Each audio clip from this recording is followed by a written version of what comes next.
아침에 나로 주의 인자한 말씀을 듣게 하소서. 성도 여러분 안녕하세요. 월요일입니다. 오늘도 하나님의 사랑이 여러분들의 삶의 자리에 가득하기를 간절히 소망합니다. 말씀 한 국 봅니다. 열왕기하 14장 17절부터 29절까지의 말씀을 봉독해 드립니다. 이스라엘의 왕 여호아하스의 아들 요아스가 죽은 후에 유다의 왕 요아스의 아들 아마샤가 15년간을 생존하였더라. 아마샤의 남은 행적은 유다 왕 역대지략에 기록되지 아니하였느냐. 예루살렘에서 무리가 그를 반역한 고로 그가 라기스로 도망하였더니 반역한 무리가 사람을 라기스로 따라보내 그를 거기서 죽이게 하고 그 시체를 말에 실어다가 예루살렘에서 그의 조상들과 함께 다윗성에 장사하니라. 유다 온 백성이 아사랴를 그의 아버지 아마샤를 대신하여 왕으로 삼으니 그때 그의 나이가 16세라. 아마샤가 그의 조상들과 함께 잔 후에 아사랴가 에랏을 건축하여 유다에 복귀시켰더라.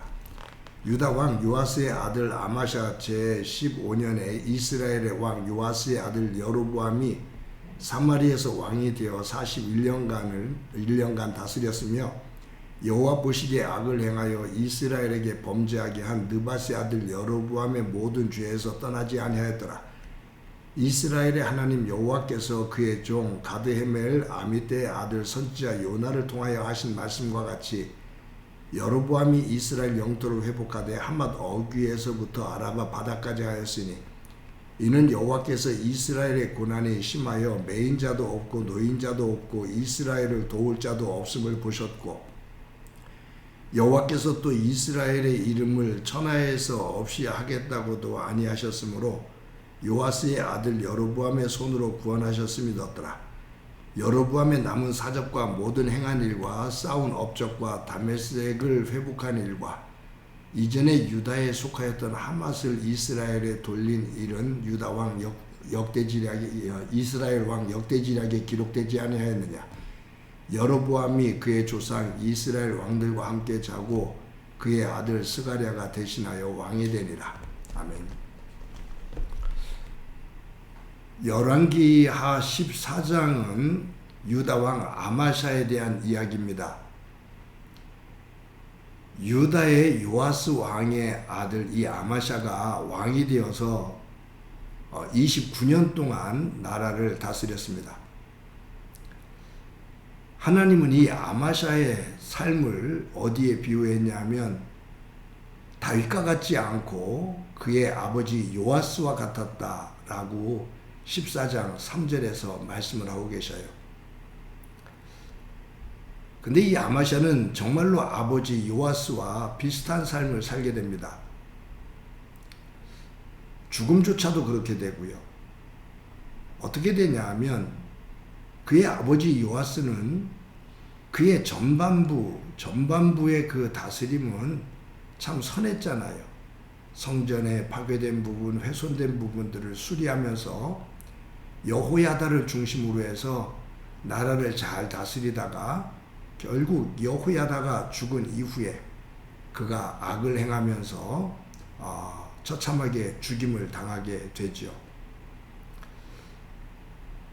이 요아스, 아버지 요아스의 뒤를 이은 이 아마샤도 거의 동일한 그러한 길을 걸어갑니다. 전반부는 하나님의 말씀을 중심으로 해서 순종하며 나라를 잘 다스립니다. 하나님께서 그에게 많은 복을 주십니다.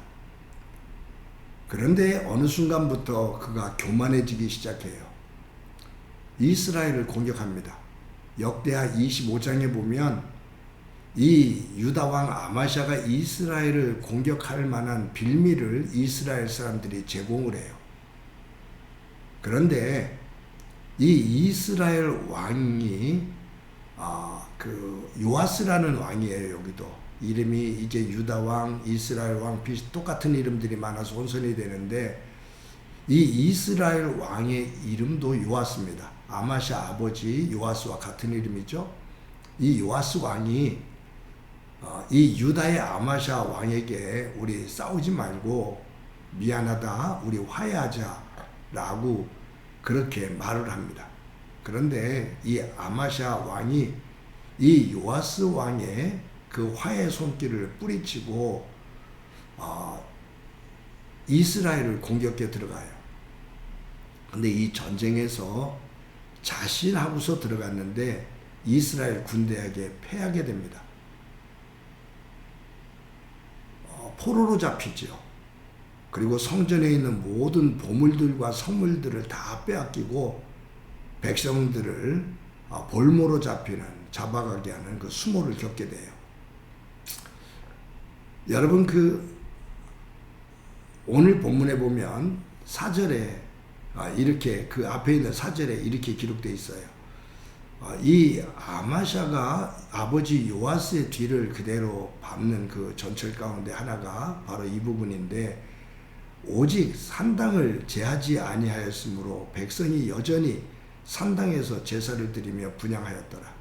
요아스도 그랬죠. 성전 훼손된 부분들을 수리는 하지만 이 산당은 제하지를 않았어요.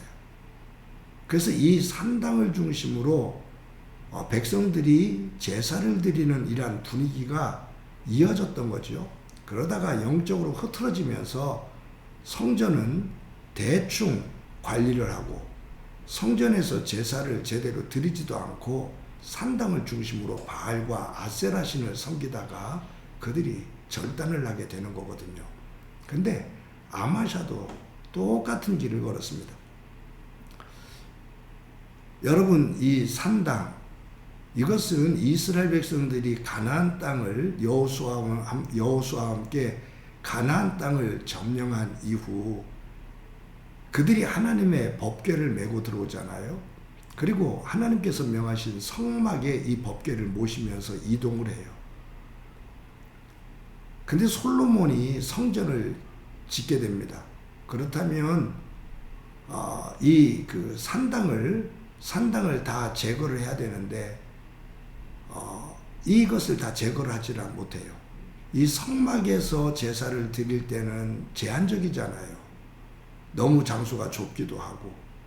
그래서 산당이 어느 정도 유지가 되면서 제사가 드려졌어요. 여러분, 솔로몬도 1000번제를 드릴 때 가장 큰 산당인 기브온 산당에서 드렸거든요. 그때까지는 성전이 지어지지 않았기 때문에 이런 부분에 있어서 산당에서 바알과 아세라가 아니라 하나님을 섬기는 제사를 드릴 때 그 제사를 하나님께서 받으셨어요. 그런데 성전이 지어진 이후라면 이 산당이 제거되어야 되는데 산당이 그대로 유지가 된 거죠. 이것이 나중에 영적인 큰 문제가 되는 겁니다. 여러분, 여기서 우리가 한 가지 생각해야 될 것이 뭐냐면 익숙해지는 것. 내가 익숙한 것이 옳은 것이 아니거든요. 그런데 우리는 익숙한 것, 편한 것, 그것이 좋은 것, 옳은 것이라고 생각을 할 때가 있습니다. 내가 지금까지 해왔던 것, 그것이 편하지요. 그것이 내 생활에 거부감이 없고요. 이것을 바꾸려면, 변화를 시키려면 힘이 들어요. 그래서 포기를 해요. 그리고 그냥 익숙한 대로 가는데 그 익숙한 것이 하나님을 중심으로, 경건을 중심으로 되어진 거라면 좋은 것이지만 그것이 세상을 중심으로, 영적으로 타락한 것을 중심으로 되어진 거라면 그것은 어리석은 것이 됩니다. 소돔과 고모라 성에서 롯과 그의 가족들이 보여주는 것이 바로 그런 거죠. 소돔과 고모라 성에서 익숙해진 것이 뭐냐면 악하고 음란한 거였어요. 그것에서 떠나는 것이 거북스러웠던 것이죠. 불편했고 싫었던 거예요. 그래서 미련을 두다가 다 무너지잖아요. 산당이 바로 그러한 모습인 거죠. 이 유다 백성들에게는. 사랑하는 성도 여러분, 오늘도 저와 여러분이 나의 삶의 자리를 한번 점검해 봅시다. 나의 산당은 무엇인지, 영적인 부분에서 제거해야 될 산당은 무엇인지 한번 점검해 봅시다. 지금까지 당연히 그 자리에 있었기 때문에 그것이 바른 것, 옳은 것이 아니다는 것. 그것을 우리가 알아요. 그것이 하나님을 믿는데 하나님의 백성답게 사는데 걸림돌이 된다면 그것을 제거해야 되는데 그것이 쉽지가 않다 그 말이에요. 오늘도 하나님의 백성으로 살아가는데 그 삶의 자리에 걸림돌이 되는 것, 그것이 무엇인지, 그 산당이 무엇인지 돌아보고 하나님의 말씀의 검을 가지고 단호하게 제거하면서 하나님을 중심으로 우리의 삶을 거룩하고 경건하게 세우고 그 위에 하나님의 은혜가 충만하게 깃드는 삶이 되어지기를 소망합니다. 한번 기도드립니다. 하나님의 은혜를 감사합니다. 오늘도 귀한 날 주신 것 감사합니다. 유다의 요아스 왕과 아마샤 왕에게 이어지는 산당을 중심으로 한 악한 모습을 보게 되는데 오늘 우리의 삶의 자리에 나의 산당은 무엇인지 점검해 보게 하시고 말씀의 검을 가지고 제거하며 하나님의 백성답게 삶을 살아갈 수 있도록 은총 베풀어 주옵소서. 오늘도 함께해 주시리라 믿고 예수님의 이름으로 기도드립니다. 아멘.